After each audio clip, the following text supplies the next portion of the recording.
If you sleep like that, one thing that'll happen to you is, your sleep quota, if you're sleeping for 8 hours, it'll simply drop to 3 to 4 hours just straight away. Just lie down for 12 minutes and do it, till the last moment, till you fall asleep. You know, there's a North Pole and a South Pole. This means these are the magnetic centers. And you also know the whole land masses, whole continents have been slowly being pulled towards the north, they've been traveling. Why the Himalayas is the… whatever we're seeing, the Himalayan mountain ranges, that Manasarovar, you will find seashells in Manasarovar because at some point it was at mean sea level. Today, it is at 15,600 feet. So what transported this lake bed, which was at sea level, to this place is the whole Indian subcontinent is crashing into the Central Asian plate. And this is why the Himalayan mountains are still continuing to grow. It's just piling up, it's just a crash. Every year, India is losing about 1.23 centimeters or so. I'm not perfect on the number, somewhere in that range. Every year, India is losing about 1.23 centimeters or something because it's crashing into the Himalayan range and it's piling up.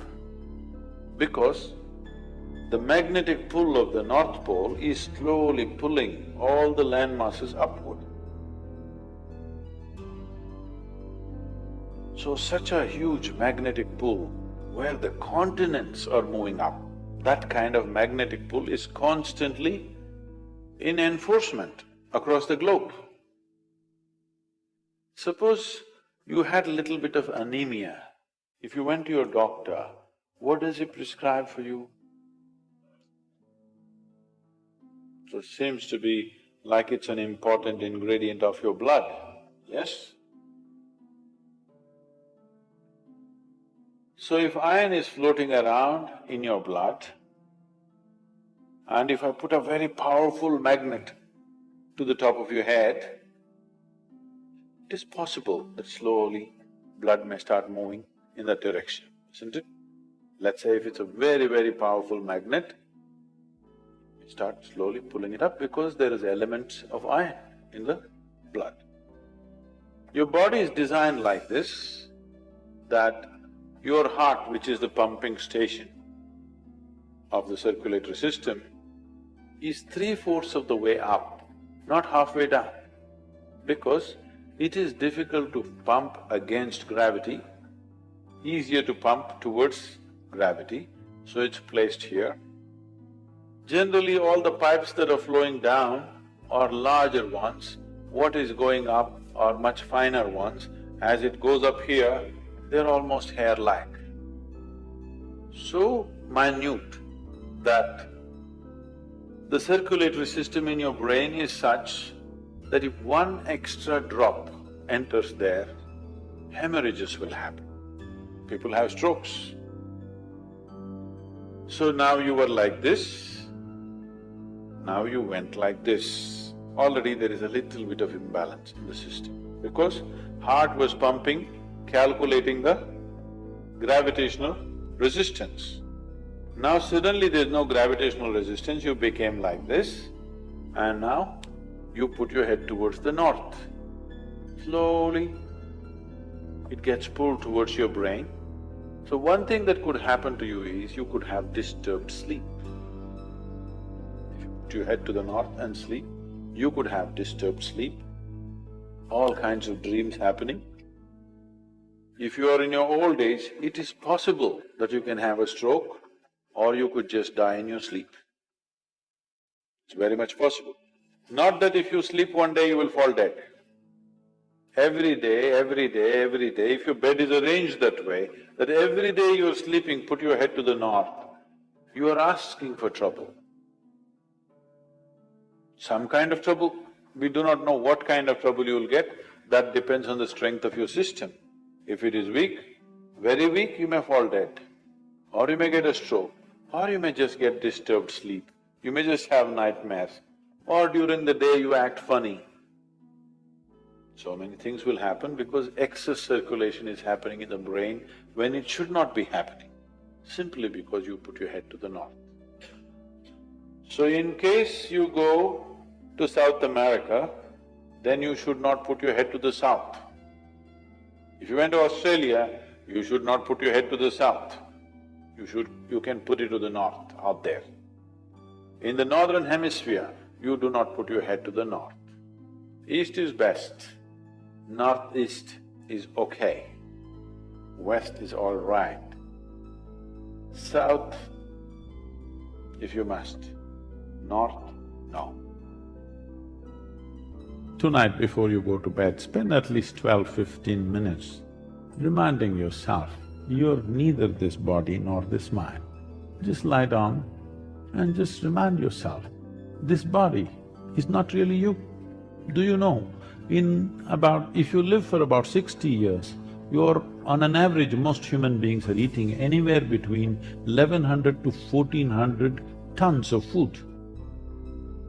So that means even what you think is my body is not this, it's changing every day. New input is happening and old things are going away. So 1400 tons, you don't have to carry that much of weight right now. So obviously, what you have as a body right now is just a transient amount of food and soil, isn't it? Hello? So what you think is mine also is not it, it is just all the time changing. So at least try this much. What is my body is not me. What I think is my mind is not me. It is mine right now for use, but it's not really me. Just, if you're not able to do it, just link it to your breath. Inhalation, I'm not the body. Exhalation, I'm not even the mind. Just lie down for 12 minutes and do it, till the last moment, till you fall asleep. This is something you must notice. Most human beings, when I say most, I'm very generous with the percentage, 99%. 99% of the human beings never notice that moment when they're slipping from wakefulness to sleep. They will simply go off like that. If they're alert, they cannot sleep. But there is a way to sleep in an alert manner. If you sleep like that, one thing that'll happen to you is, your sleep quota, if you're sleeping for 8 hours, it'll simply drop to 3 to 4 hours just straight away. Now that moment when you're passing from wakefulness to sleep, if you can still be conscious that I'm not the body and I'm not the mind, believe me, something remarkable will happen. Why does one person need, well, by prescription these days, 8 hours? And why another person can do with half of that?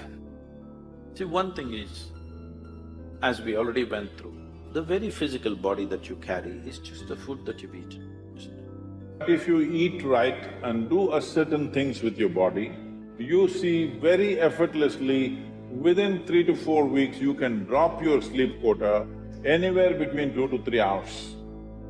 1.5 to 3 hours very easily you can drop if you just eat consciously and just learn to sit properly. Just the posture, your geometry of the body and what goes into the system. If you just manage these two things, you will see sleep quota will just come down like that. At least 40 to 50%, the food that you eat must be alive.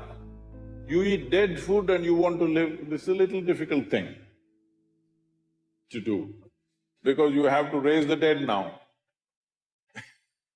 But if you eat live food, one thing you will see is the state of your mind, your focus and your sleep quotas, and above all, staying awake is not good enough, you have to stay alert, isn't it?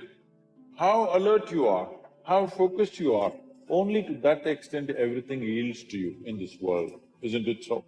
If you eat a leaf, a vegetable, a fruit, a nut or a sprout, this is much simpler. If you must eat non-vegetarian food, you must eat that which is furthest away from you.